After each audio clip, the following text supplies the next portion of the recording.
like the day that I met you first, it was like day one. I think you had like one client. So like, Yes. where are you at now? So I'm not taking clients anymore.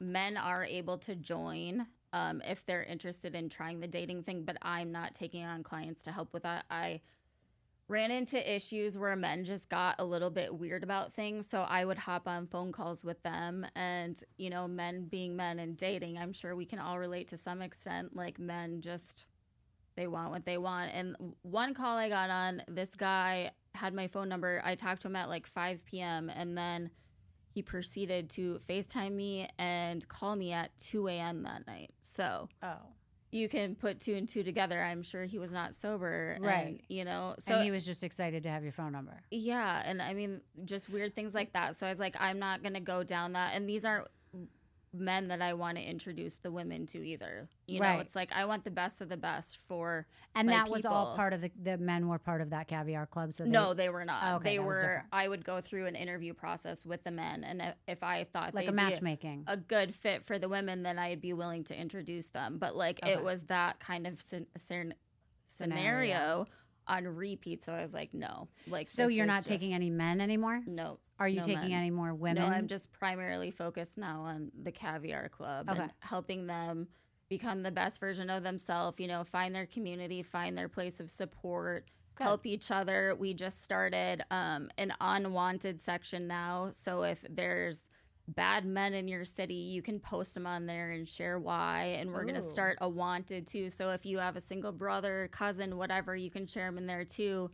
And all the women can view that. So you if should you're also do a wanted section. Yeah. I'm trying to have my brother get married off or whatever. Exactly. You can share them in the wanted. So if you're single, you can go on there and see who the girls in the club are recommending. Oh, Like, I love it. here's a great guy. He's single.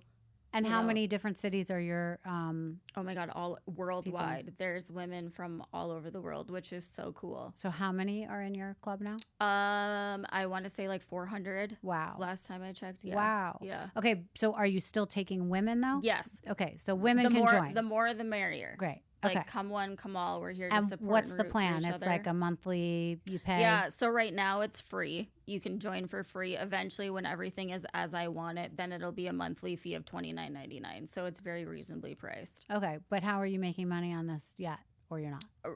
Not making money on this. Oh, at well, this moment. I kind of love it. So you're creating a free network for people. at the moment. Yes. Okay, all right. Well, very smart. Yes. And are people talking about dating and like what are mostly? Yeah. So right now, actually, so I just met a girl from Caviar Club 2 weeks ago, and we're planning another meetup in California, so it's so cool. Like, you know, just meeting people from all over. Like, you don't necessarily need to be an influencer to do this. It's Right. like you can join Caviar Club and like you're going to Scottsdale on a girls trip, and, you know, there's two of you and you want to have a fun girls night. Like, Right. you can post in there and say, hey, any single girls or married moms or whatever, you know, want to come out in Scottsdale, like, come join us. Oh, This it's like is where a we're Bumble going. for friends. Yeah, or whatever, kind for of, girlfriends. kind of. I love that.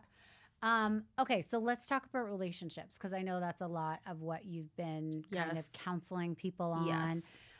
Why do you think so many people are having a hard time finding a significant other? Oh, that's a great question. I honestly think social media and just having so much access to people has really changed the name of the game. Mm-hmm. It makes infidelity a lot easier. It makes, you know, like contacting anyone and everyone. I mean, if you're into Brad Pitt, you have access. You can go send him a DM. Right. So I think it makes things more challenging and more difficult. And then there's also this side of comparison where, you know, like people are posting their highlight reel, but sometimes we forget that. Yeah. So, you know, it's like, oh, these people, I want this relationship. That's not what my relationship looks like. Like, I need something different. Right. I mean, I definitely have always said this. I think that social media is like the death of relationships because if you are dating a man or you're a man dating a woman and that person is constantly scrolling, they're not focused on what they're doing here. Right. And they're too busy looking at the best of the best on someone else's life. And that's just not reality. And they are looking at somebody purely based on a photo, which by the way, why I'm obsessed with shows like Love is Blind, because you have to like be into the person's personality first, and then you have to get into their looks. And like, it's great if someone looks great, but like sometimes they might be the most gorgeous person ever and you don't like how they hold a fork, or there's like a weird chemistry. Do you know what I'm saying? Yeah, no, but absolutely. if you like who they are, you can kind of get over those things. Right. It Well, might and take a looks minute. fade, looks change. Right. You know, so much of that stuff isn't a permanent sort of thing. Yeah. So but scrolling on social media is looks based, you know? very much so. And you it's make up who you think they are. It's filters. Yeah. Like what you see on social media it's not real. Right. It's 1% of somebody's life. Right. And someone thinks they're annoying. You know what I mean? Oh, absolutely. Like they're the villain in somebody's story. Right. Somebody is always throwing Giselle out of bed. I mean, I know she just had a baby and got, whatever, has a new boyfriend. Did she? Yeah. But I'm saying, Yeah. people like that, somebody also is breaking up with. Exactly. Yeah.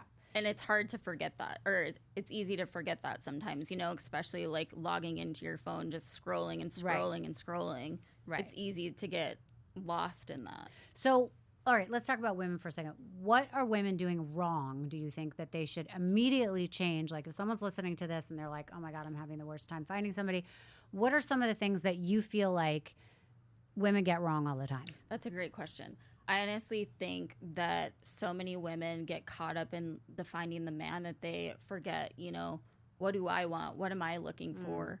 That's a good point.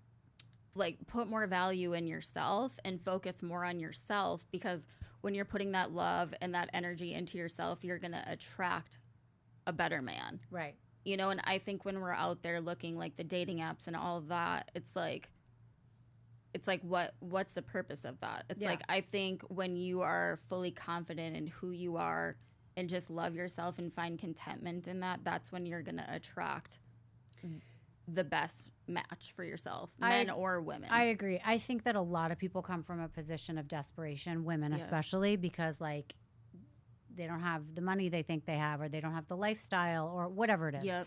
And coming from a place of desperation is never a good idea. I agree with that. And that's why I say it's so important to love yourself. Yeah. Or find a little bit of a purpose. Like your purpose cannot be that other person. I agree. Because that's never going to be attractive either. Like I can't tell you how many times you find a great woman and a man, they get paired up, she quits her job, and then she becomes not interesting because she's just lunching and going to the gym, and she has nothing to say, and the guy gets annoyed and sleeps with the secretary because she's more interesting. Yes. It's like a terrible scenario. Right. But women really do have to find a purpose and be happy about something and have something to contribute. It doesn't have to be financial. I agree but just with something that. interesting. Well, and so many men, when I was talking to men, said that. And a lot of them said, like, she doesn't even have to have a job, but she needs to have some sort of purpose, something that she's striving for. So, like, whether she's, like, training for a marathon or, like, she volunteers at the animal shelter, just something that gives her purpose. Because you don't want to become all consumed in a man. Right. No matter if you're married, single, whatever. Right. It's not healthy. Right.